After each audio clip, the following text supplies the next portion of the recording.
The death of X-Men in House of X 4. In this issue, the X-Men go on a mission to prevent the activation of Nimrod, the ultimate anti-mutant sentinel, but instead they all die one by one. So in the new Krakoa era, mutantkind has united under one nation and seeks to prevent the future extinction of their species. However, intelligence reveals that humans are close to activating Nimrod, an advanced AI sentinel that would eventually lead to mutant genocide. To stop this, a select team of X-Men embarks on a one-way mission to destroy the Mother Mold, an orbiting sentinel factory in space. But they quickly realize that this mission will cost them everything. The X-Men, comprising of Wolverine, Cyclops, Jean Grey, Nightcrawler, Mystique, Archangel, and Husk, launch a daring assault on Orchis Station, a space base where the Mother Mold is being activated. Their mission is clear: destroy Mother Mold before it can create Nimrod. They know this is a suicide mission, but they do it anyway, because if they fail, mutants will eventually be wiped out. Unlike past Sentinel fights, the humans aren't playing fair this time. In this story, the humans would rather die than let the mutants win.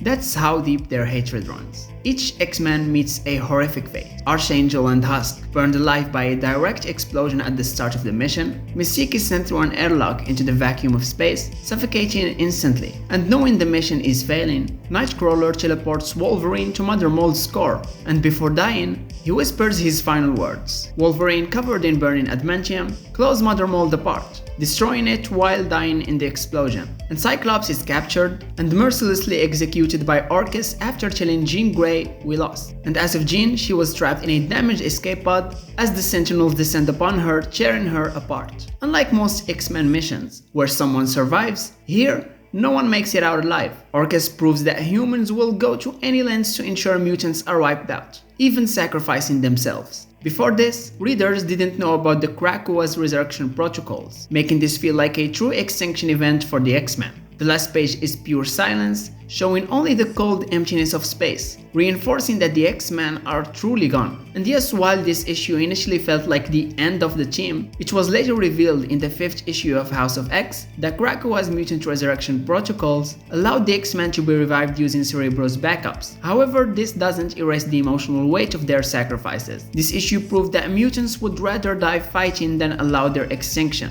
reinforcing the stakes of the Krakoa era. Cassandra Nova destroys Genosha. Issue 115 of New X-Men features the genocide of 16 million mutants on Genosha, a supposed safe haven for mutantkind, at the hands of Cassandra Nova and her army of Sentinels. It marks a turning point for the X-Men, proving that mutants would never be safe, no matter how much progress they made. So Genosha was a thriving mutant nation, ruled by Magneto, where mutants and humans were supposedly working toward peace. However, in a matter of moments, everything turns to ash, when Cassandra Nova unleashes a Sentinel genocide, wiping out 16 million mutants in an instant. So how did this massacre unfold? Well, Cassandra has hijacked wild, towering Sentinels, reprogramming them for one mission: complete extermination. The Sentinels, here are larger and more advanced than ever, descend on Genosha, destroying everything in their path. Magneto, Polaris, and countless others watch in horror as death rains from above. The attack is brutal, swift, and without mercy. Buildings crumble, bodies disintegrate, and entire families of mutants are wiped out instantly. Magneto, the X-Men's greatest survivor, seemingly perishes in the destruction, and Polaris is one of the only survivors left traumatized and buried under rubble. And the X-Men arrived way too late. They sense the horror unfolding, but by the time they react, it's over. Nothing remains of Genosha, only ruins and unrecognizable remains. The dream of mutant sovereignty is shattered in a matter of minutes. Unlike other X-Men villains who fight for ideological supremacy, Cassandra Nova's goal is pure extinction, and she succeeds. This moment cements her as one of the most dangerous enemies the X-Men have ever faced. And unlike other temporary tragedies, the Genosha massacre remains one of the most horrific moments in Marvel history. Future comics reference it as one of the worst atrocities mutants have ever suffered. The mutant community never fully recovers from this genocide, and it remains a constant reminder of their fragility in a world that hates them. So yeah, this issue delivers one of the most tragic and chilling endings in a comic book. Kraven's suicide in Kraven's Last Hunt. This 6-part saga ends with Kraven the Hunter finally defeating Spider-Man, but instead of simply killing him, he does something far worse. So Kraven has spent his entire life obsessed with proving himself the greatest hunter alive. For years he has failed to defeat Spider-Man, and now, sensing that he is nearing the end of his life, he decides to win once and for all, on his own terms. His plan is to hunt Spider-Man, bury him alive, take his place as a better Spider-Man, and prove to the world that he is superior, and die knowing he has won. What follows is one of the most disturbing and haunting stories in Spider-Man history. So Kraven ambushes Spider-Man, shoots him with a tranquilizer rifle, and buries him alive. Peter is completely helpless, unable to fight back as Kraven stands over him victorious. Rather than simply leaving his enemy for dead, Kraven dons a black Spider-Man suit and begins hunting criminals in Peter's place. He fights brutally without mercy, terrifying the criminals of New York. Kraven believes that by becoming Spider-Man and proving himself better, he has truly conquered him. Kraven captures Vermin, a half-human, half-rat monster that Spider-Man previously struggled to defeat. He beats Vermin mercilessly, proving that he is stronger than Peter Parker. After 2 weeks, Peter wakes up, and in one of the most powerful moments in Spider-Man history, he digs his way out of his own grave, clawing at the dirt until he emerges gasping for air, alive but traumatized. But instead of fighting Spider-Man again, Kraven simply lets him go, declaring that he has already won. He writes a suicide note explaining that he has proven himself superior and fulfilled his life's purpose. Then, in a chilling moment, Kraven calmly places a shotgun in his mouth and pulls the trigger. He dies smiling, at peace with himself, leaving Spider-Man stunned and shaken. Unlike most villains, Kraven isn't defeated. He chooses to die on his own terms. His death is calm, methodical, and disturbingly peaceful, making it even more unsettling. So Spider-Man doesn't defeat Kraven, he outlives him. Kraven gets exactly what he wanted, making him one of the few villains to ever win against Spider-Man. Unlike most comic book deaths, Kraven stayed dead for over 20 years, making his suicide one of the most lasting deaths in Marvel history. The story is ranked among the greatest Spider-Man comics of all time, and for good reason.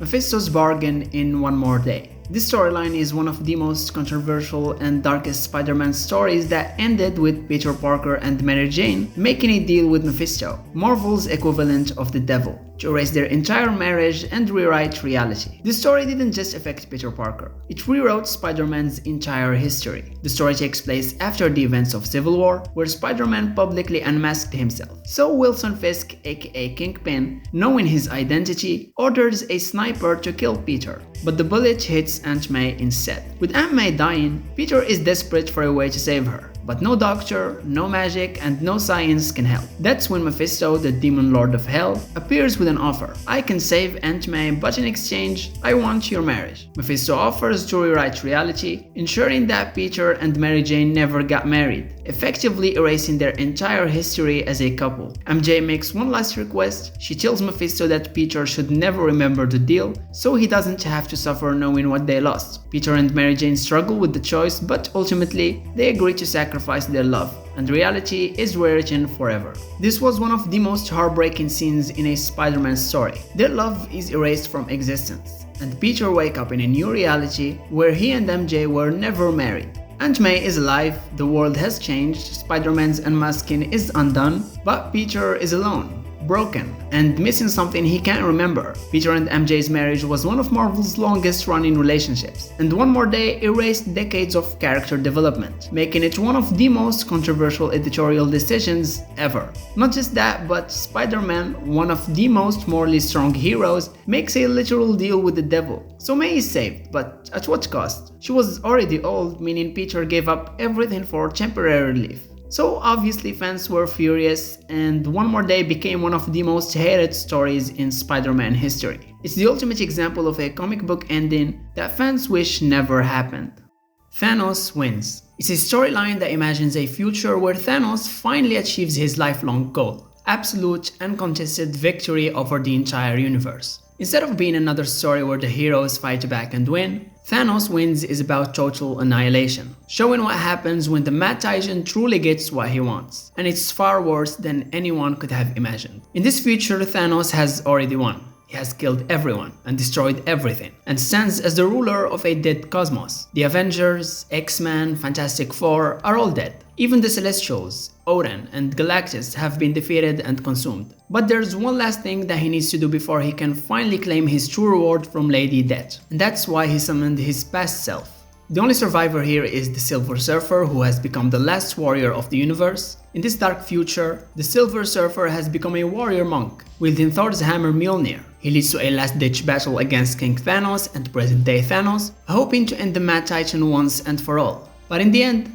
Thanos is inevitable. Silver Surfer is defeated and the last light of the universe is extinguished. King Thanos reveals to his past self that after killing everything, he expected Lady Death to finally embrace him. But instead she ignores him, because there is still one last thing left in the universe: Thanos himself. King Thanos cannot enter Death's embrace until he is truly alone, meaning he needs his younger self to kill him. The elder Thanos prepared for battle since he didn't want to go out without a fight. And despite overpowering his future self, the younger Thanos stopped attacking after the elder Thanos begged for his death. He refuses to go along with his plan. So instead of killing his future self, young Thanos stepped back and snatched the time stone shard from his necklace in order to return to his time, and set out to never become like his future self. Because of this, the elder Thanos and his entire timeline started fading to nothingness. And in his final moments, King Thanos confronted Death to know what did his younger self do to rid of him. And after King Thanos and all of reality was gone, Death simply replied that what he did was to win. Thanos always believed that killing everyone would bring him peace and love from Lady Death. Instead, he realizes it was all meaningless. He has won, but there's nothing left. His worst fear comes true: not dying, but existing without purpose. The scale of destruction is unlike anything seen in Marvel before. This isn't just Thanos beats the Avenger. This is Thanos kills the entire Marvel multiverse and still isn't satisfied. And in short, Thanos wins everything, but in doing so, he ensures his own defeat.